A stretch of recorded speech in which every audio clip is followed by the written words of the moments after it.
Good evening. My name is Brian Grzymkowski. I'm one of the Assistant Directors of Graduate Admissions here at William Paterson University. First and foremost, I want to thank all of you for taking time out of your schedule to join us for our webinar on our MA in Higher Education. I'm joined here by Dr. James Alford, who's going to be walking you through the presentation in just a couple minutes. And just wanted to kind of do a quick intro. For us, we feel this time of year when we're getting close to the summer can be very busy, can be very hectic. It's not always easy to take a trip over to campus to one of our on-campus events. So it's our hope that the ability to be on a phone, be on a tablet, be on a laptop, a PC, to be able to sit and take in this type of presentation is a very helpful way to get to know our program director, to get to know more about our graduate programs here at William Paterson, and certainly a good way to just take in a little bit of information in not too long of a time so you can get back to your schedule, to your life, to your families, etc. So we hope that this format is helpful for you. Would stress it's no substitute for coming to campus. It's a little ways out, but we are going to be having an open house in August, in mid-August. So keep that in the back of your mind. If you do have interest in our program, if you want the opportunity to meet James or another member of his department, we'd love to have you come. This time of year, the campus is particularly beautiful. If you haven't been, I definitely stress you to do so. But in the meantime, it's certainly our hope that this is a very helpful medium for you to learn more about our program. Other quick thing, just so you're aware, this presentation is available under the Handouts tab on the GoToWebinar screen there. So we'd like you to be hands-free, to just be able to take this information in without sitting with a pen and trying to jot down notes and contact information and website addresses and everything else. And we also hope to make this available on our YouTube channel. Usually takes about a week or so. So you would get this email to you. You could take this in if you have a colleague, a friend, someone who didn't get the chance to join us who you think might benefit from the opportunity. It allows you to just share the link very easily, but for anybody who might join us a little bit later, it gives them the chance to catch back up on some slides they might have missed, some contact information they might need further down the line, application requirements, etc. So certainly hope all of this is very helpful for you. So that's more than enough from me. I know that you're here first and foremost to hear what James has to say about the program. So with that being said, I will turn it on over to James. Take it away. Hello.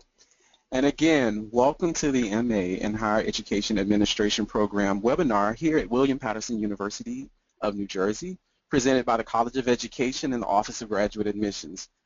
I am the Program Director, James Alford, and my office is located at the Valley Road campus on the 4th floor in room 4028. Just a little bit about William Paterson before we begin. The university was founded in 1855 as a teacher's college to educate those who are entering the teaching workforce. We're located in Wayne, New Jersey, approximately 25 minutes outside of New York City. The College of Education is located at the Valley Road campus. The program is a part of the Department of Educational Leadership and Professional Studies, and it is the first program of its kind in the northern New Jersey area at a public institution. The Higher Education Administration program consists of 4 concentrations. At the moment, for the fall of 2016, we're focusing on 2 concentrations, and they are the Student Development concentration as well as the Leadership Studies concentration. The Academic Administration and Assessment Planning concentrations will be added as the program persists. The Masters of Arts in Higher Education Administration is an advanced and in-depth study of the history, structure, organization, and administration of colleges and universities in the United States. It is designed to enhance the professional and career development of current and future managers, leaders, and executives within institutions of higher education. The program is tailored to fit those individuals who are new professionals in higher education, mid-level professionals, and those individuals who are seeking senior level positions as far as deans, assistant deans, and directors. The faculty that makes up this wonderful program would be myself, James Alford, and my expertise is in higher education administration, history and education, student development, HBCUs, or historically black colleges and universities, and minority serving institutions, alumni and student activism. My colleague, Dr. Hillary Wilder, her expertise is in technology and education, internationalization, and accreditations. And finally, Patrick Noonan, his expertise is in community colleges, articulation and transfer agreements, higher education, and history of education in the U.S. Other administrators and staff will also assist with the program here and teach courses in their areas of expertise. For example, we will have individuals from the finance office, multicultural affairs, student development, and other areas who will come in and lecture, provide presentations to the cohort as the semester moves forward. The program's focus is to prepare students for a variety of careers. As you will see, many of it are listed here in student affairs, alumni affairs, residence life, and career services. Also, students may think of careers outside of the educational arena, such as in the federal government, working with state government, higher education systems, within school districts, preparing students to move on to higher education programs, and also working with various initiatives to help students from underrepresented groups who are also interested in pursuing their higher education attainment. The core courses in the program, and we will just go over a couple of them, which would be current issues in higher education and the history of American higher education. These two courses are the first core courses offered to the students who are entering the program. Our goal with delivering these two courses would be to talk about those issues that are currently happening in higher education across the board, to talk about issues of finance, policy, and all those things that might enhance or contribute to a changing system in higher education. Also, the history of American higher education is offered to the first cohort of students who are entering the program to give the students just a background on how higher education has developed within the United States and how we are currently operating in the existing system and those things that are transferred from generation to generation to kind of make up this whole idea of colleges and universities, how students socialize to be on these campuses, the professoriate, the core curriculum, so forth and so on. We also offer courses in theories of college student development to help those new professionals understand how students think, again, how students are socialized to be on campus, to talk about issues of gender, to talk about issues of culture, race, spirituality. That would be the areas of the theories of college student development.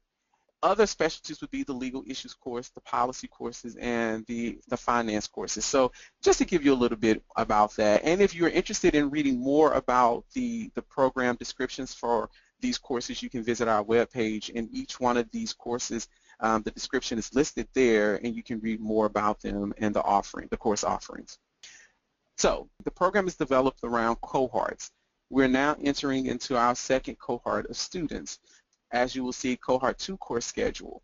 For the fall of 2016, 6 credits per semester are offered to the students who are in this cohort. The first courses are, as I stated earlier, ELHE 6000 Current Issues in Higher Education, ELHE 6001 History of American Higher Education. In the spring of 2017, students will transfer or move on to Theories of College Student Development, Legal Issues, and American Higher Education, and then the summer cohort will go to the Public Policy Analysis and Higher Education as a Profession. As the students go through these courses from semester to semester, it will give you a total of 36 credits. These 36 credits will make up your master's program here at William Paterson. Just to point out some areas of interest, we will offer a capstone course in the summer of 2018, and then again in the spring of 2018 we will offer an educational research and higher education administration course. Those courses are geared toward helping you to develop your action research project, which you would probably know as your thesis project.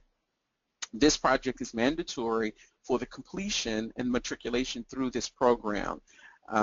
What we do is we work closely with students to make sure that they understand the research components, in understanding how to write this thesis project or to do this action research project. What we hope to have at the end of that is a wonderful document that might someday be published or used at an annual conference or to present at some sort of research conference. The program in higher education administration has been tailored around NASPA and ACPA professional competency areas. We include artifacts in all courses assigned within this Eportfolio. Now, the Eportfolio is very important to the MA in Higher Education Administration program because each student who's in this program will be charged with putting together this Eportfolio. And within this Eportfolio will be their CV or resume, a cover letter, and various artifacts and documents that will create or document the time that the students spend in the program. All of these projects that are included in the Eportfolio will be tailored around these 10 competency areas, which would be the personal and ethical foundations, values, philosophy, and history, assessment, evaluation, and research, law, policy, and governance, organizational and human resources, leadership, social justice and inclusion, student learning and development, technology, and advising and support. It is important that we utilize these competencies because the profession or the field of higher education, there is no accreditation, there is no accrediting body that would enforce or tell each program across the nation what should be included within these programs. So we've taken it upon ourselves to use our national association standards to create our standards so that our students are prepared to go out and work in any field, in any institution across the nation. Each student or potential student entering the program must provide a transcript, admissions test, letter of recommendation, essay, an interview, and there are no certifications required.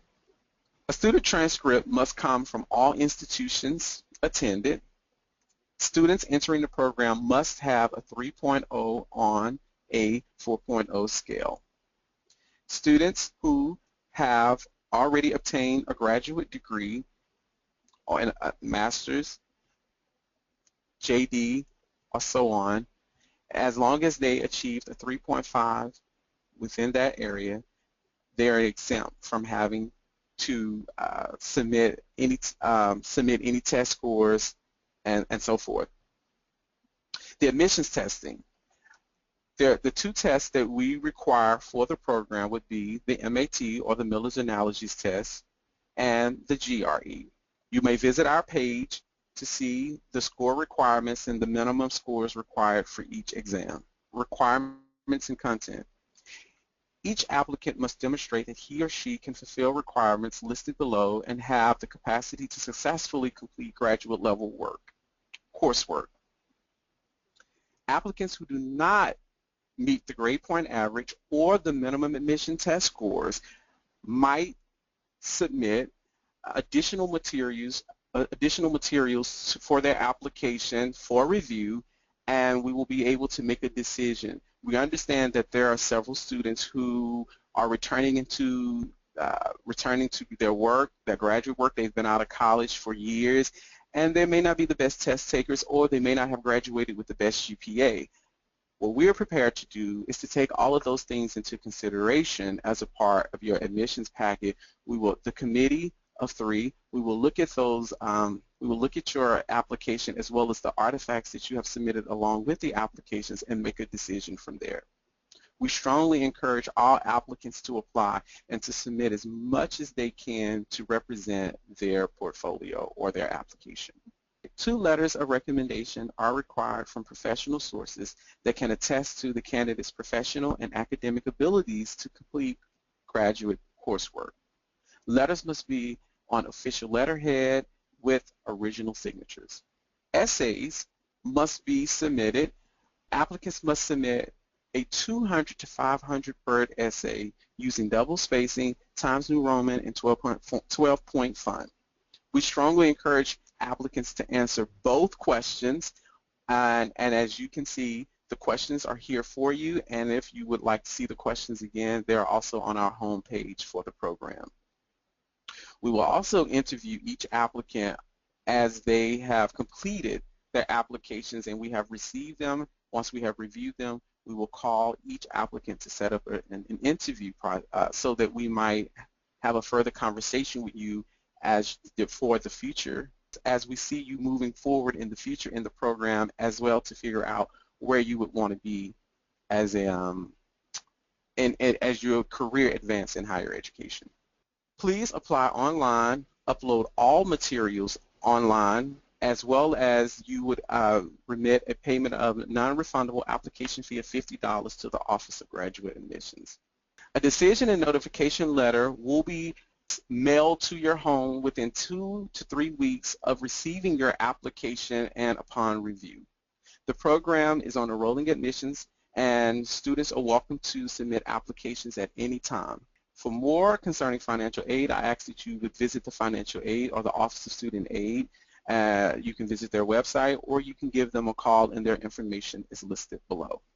We also encourage all students to complete applications by April 1st for any graduate assistantships. We are also partnering with neighboring institutions throughout the northern New Jersey area to also provide further graduate assistantships to our students within the program.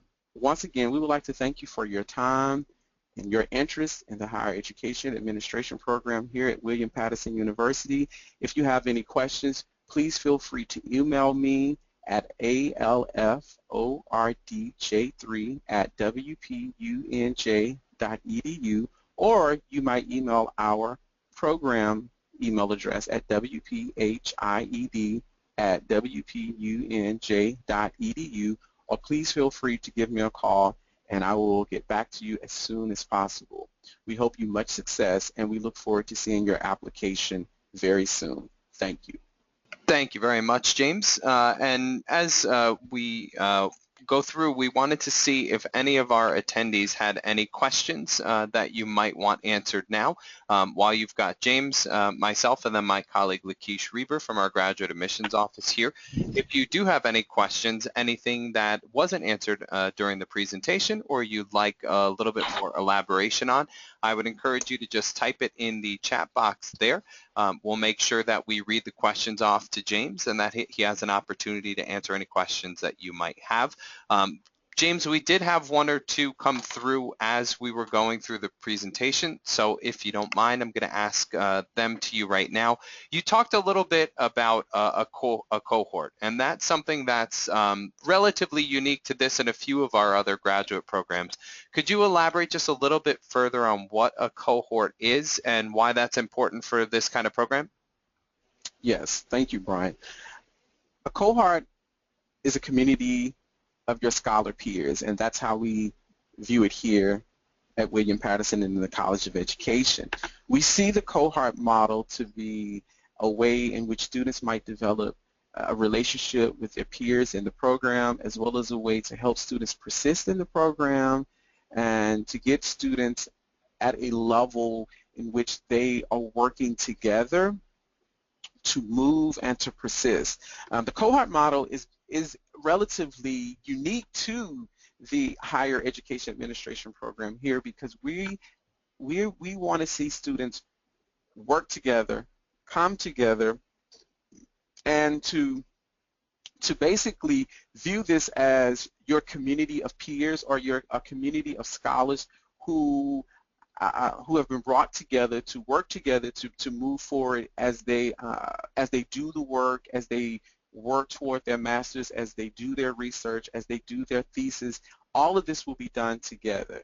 The cohort model has been researched over time, and it's been proven to help, and research shows that individuals who participate in, or institutions who institute cohort models, see stronger student retention or higher retention rates, as well as students are more likely to persist through to graduation because they have that community of peers that they're working with on a daily basis, as opposed to working separately or in silos.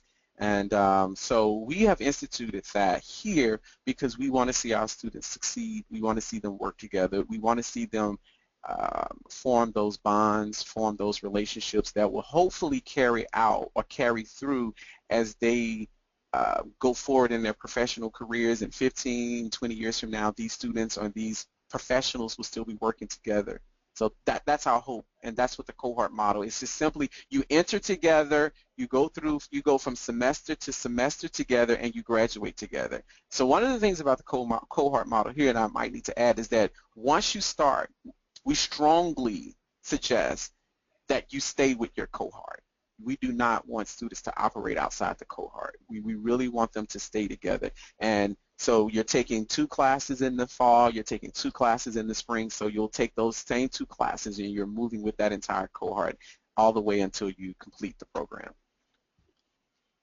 Thank you very much, James. And we got a very specific question that came through regarding graduate assistantships.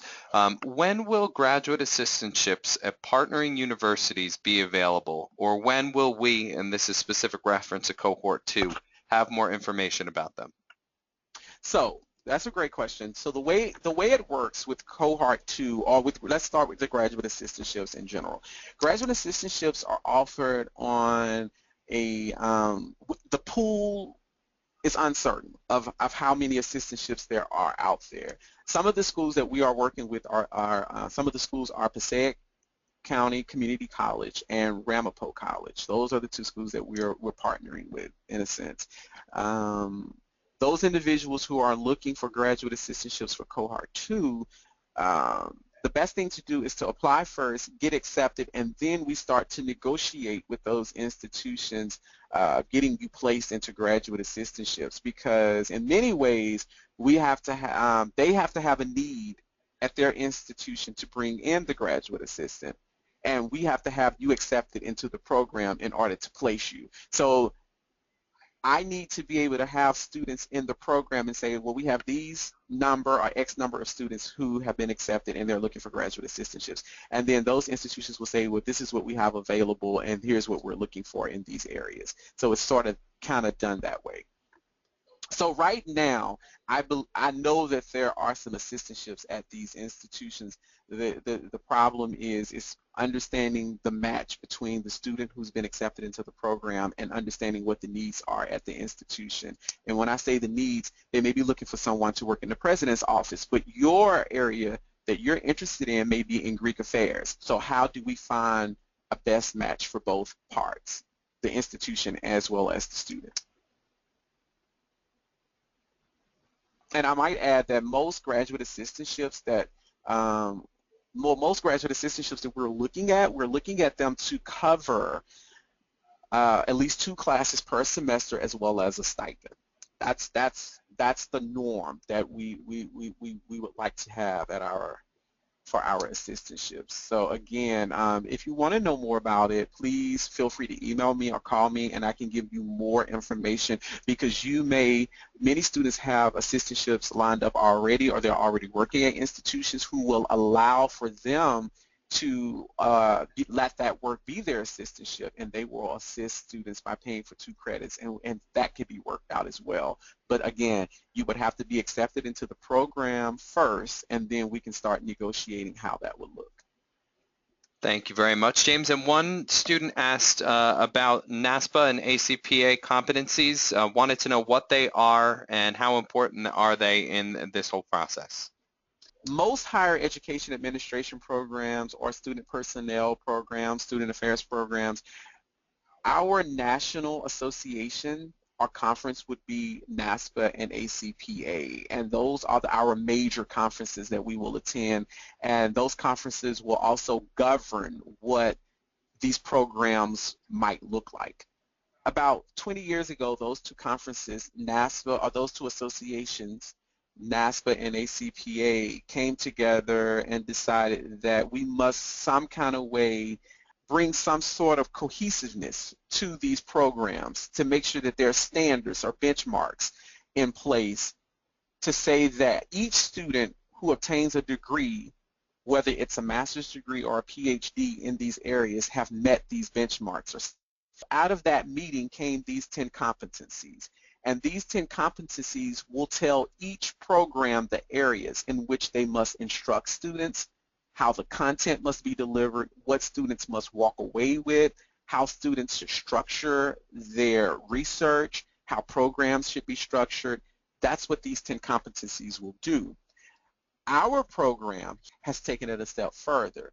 We have decided to allow these programs to be our rubric for how our program would be structured, so that when our students graduate and move on into their profession, whether it be in res life or institutional advancement or in academic affairs, they will be prepared to work in any area because they will have already learned, implemented, and worked within these 10 competency areas.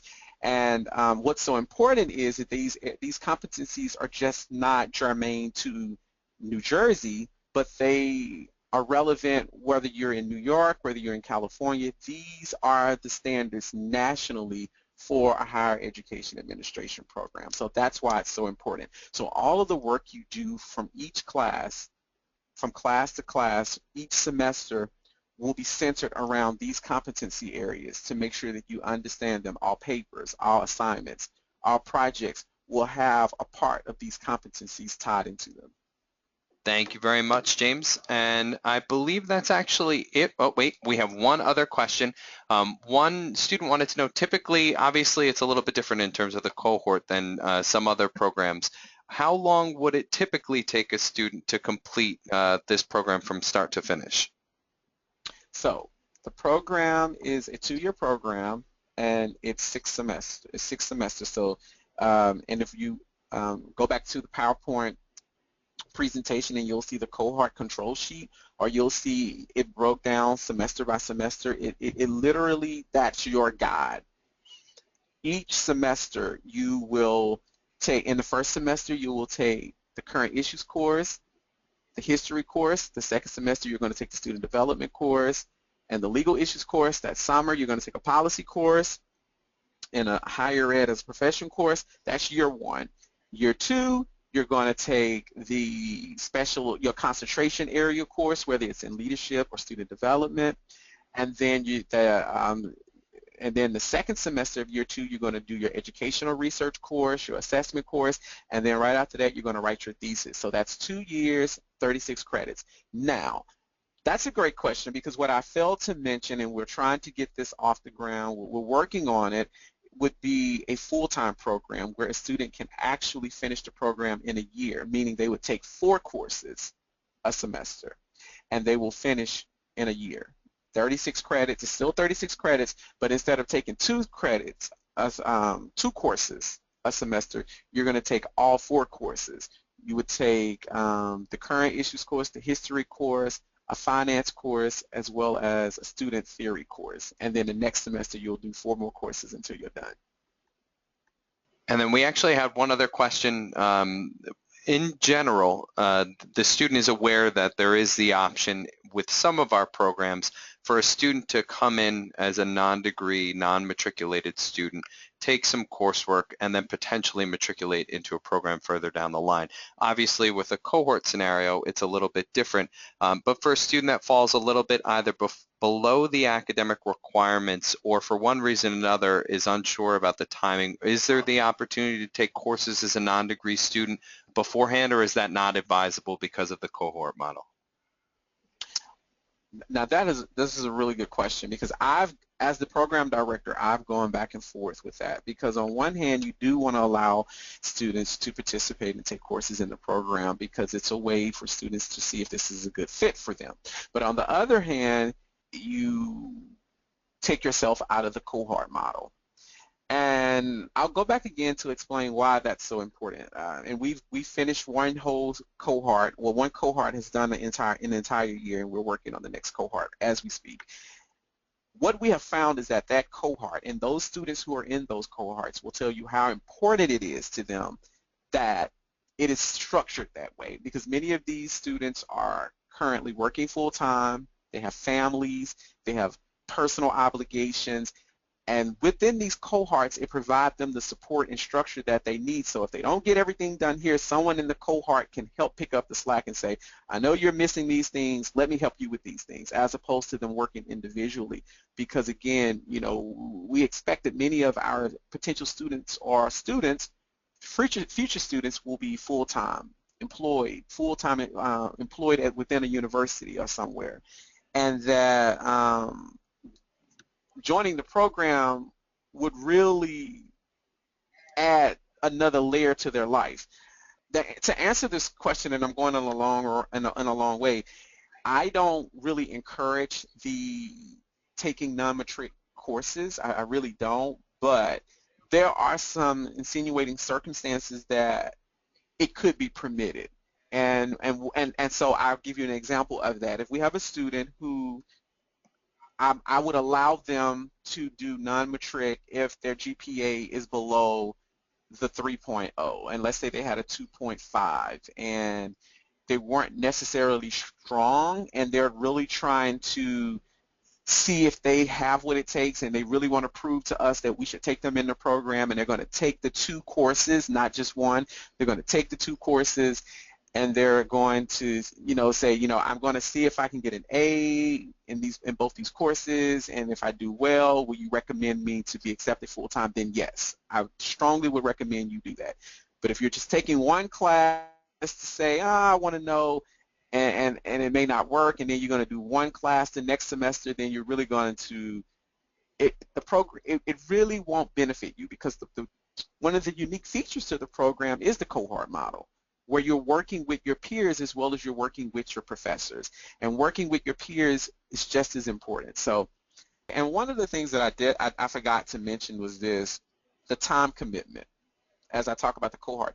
So cohort 1, or each cohort, you only have classes on Thursday nights for first year students. As you go into your second year, you go from Thursday night to Tuesday night. So cohort 1, who we're currently working with, they take classes on Thursday nights. As they go into year 2, they will switch from Thursday nights to Tuesday nights, and the second cohort of students will start their classes on Thursday nights. And when that second cohort go into their second year, they will move to Tuesday nights. So you only meet once a week from 6 to 10, and then we don't see you again until the next week, because we're trying to structure the program so that you don't have to go back and forth. We understand, again, that you're at work. We understand that you have obligations, and we don't want you here coming on Tuesday and then you have to turn right back around and come on Wednesday.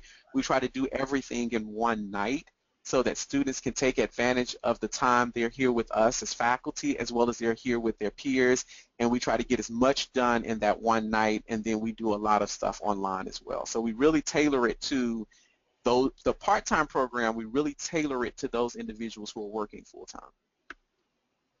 Thank you very much, James. That was wonderful. And obviously, on behalf of the Graduate Admissions Office, the Department of Higher Education Administration here on campus, we can't thank you enough for taking the time out of your schedule, as I mentioned, right before the start of the summer, to join webinar. It's certainly our hope that this was very helpful for you. I can't stress enough, James is a great guy. If you want the opportunity to speak with him further about this, eventually schedule a time to meet in person. If you're considering coming and checking out the campus, as I mentioned, I know it's a little bit further away and feels like forever from now, but we're going to be having an open house in mid-August, so keep that on your radar. A good opportunity to meet him, Hillary Wild, and several others from his department.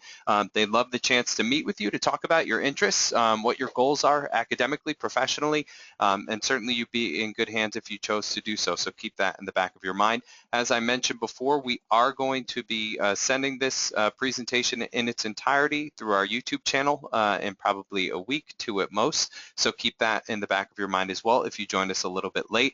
But again, I can't stress enough for all of us here at the Graduate Admissions Office, thank you so much for joining us this evening for our webinar, and we hope to see you soon on campus. Take care and have a wonderful evening.